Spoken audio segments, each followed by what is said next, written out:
Hey everybody, my name is Jim Brogan, and today I want to talk to you about abortion rights. And this is my second video on the topic. My first video on the topic covered the First Amendment, how the First Amendment relates to this subject. And now I want to talk about how the Fourth Amendment relates to this topic. Now, the Fourth Amendment states the right of the people to be secure in their persons, houses, papers, and effects against unreasonable searches and seizures shall not be violated, and no warrants shall issue but upon probable cause, supported by oath or affirmation, and particularly describing the place to be searched and the persons or things to be seized. Okay. Now, how does that relate? Your right to privacy. This is basically, Fourth Amendment is basically privacy. You have a right not to have people intrude on your home and search your home. You have a right to have people not intrude on your personal body, what you're carrying on your body, or what you have inside your body without probable cause. You have a right to patient-doctor confidentiality, to your doctor not disclosing your medical conditions or your treatments without your consent. So basically, making a law against abortion means that you are making a law against something that you, quite frankly, don't have a right to know even happened. You have to violate someone's rights in order to even find out that it happened. That in and of itself should be a red flag. That in and of itself should tell you this is not in the government purview. This is not something the government should have a right to make laws against or for. This is not something that the government should be concerned with, because it is completely and totally within your privacy rights. It does not go outside the woman's body. It does not go outside of the doctor-patient confidentiality. It does not go out into the public sphere. There is no way that you can make abortion illegal without violating the Fourth Amendment, period. And I don't know what more to say about that. If a law can be made against abortion, then laws can be made and upheld against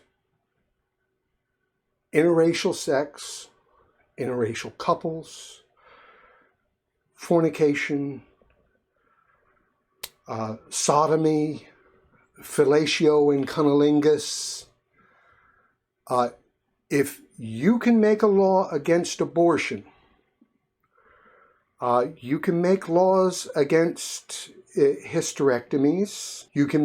If you can make laws against abortions, you can make laws against vasectomies. You can make laws against a variety of operations, most obviously sex change operations. Now, I know many of you will not want to defend sex change operations either. And I personally, I'm not all for sex change operations. I am not gung-ho about people's right to change themselves from a boy to a girl or a girl to a boy. That's aside from the fact. The fact of the matter is, these are not things the government should have a right to dictate. These are not things that the government should be interfering with. Again, we are on a slippery slope. This one is almost straight down, well-oiled, no way to stop. If abortion is illegal, then the government has the right to intrude in your home, in how you raise your children, in whether or not you give your children whether or not you give your children chores, what kind of chores you give your children, how you discipline your children, where you make your children sleep, how nice a bed they get. I mean, it's ridiculous how much you open the door to an invasion of your privacy by allowing laws against abortion. And how much you allow the government to dictate what kind of medical procedures you can have. You are opening a Pandora's box that is just insane. And here's the worst of it. This Pandora's box can be used to target people. Because let's be honest, laws have never been enforced across the board fairly in this country. The wealthy and the privileged will not be held to the same standard as the poor and the underprivileged. The poor and the underprivileged, especially racial minorities, will get way more targeting from laws against abortion.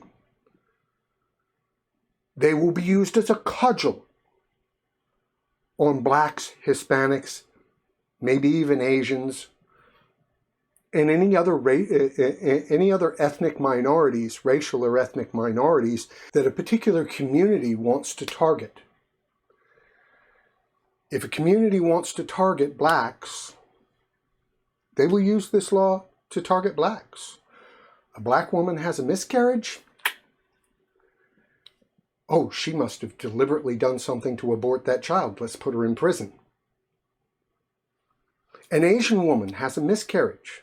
She must have done something to deliberately abort that child. Let's put her in prison. A wealthy white woman has a miscarriage. Oh, that's okay. Poor thing. Give her our condolences.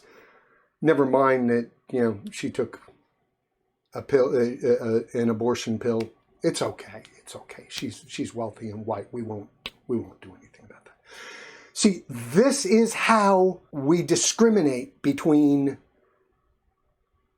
how the law is enforced, and this is the kind of law that is used to target minorities, minority ethnic groups, minority races. That's the insidious thing about this. It will not protect anybody. It will not save lives. It will kill women. And it will put additional women in prison. And it will create a conundrum with the Fourth Amendment that will be used in ways you cannot even imagine. Again, to target the poor, the minorities, minority ethnic groups. So, from the perspective of the Fourth Amendment, this absolutely cannot be allowed. It absolutely cannot be allowed. And we must stand up against this tyranny. Make no bones about it. Your rights are in danger.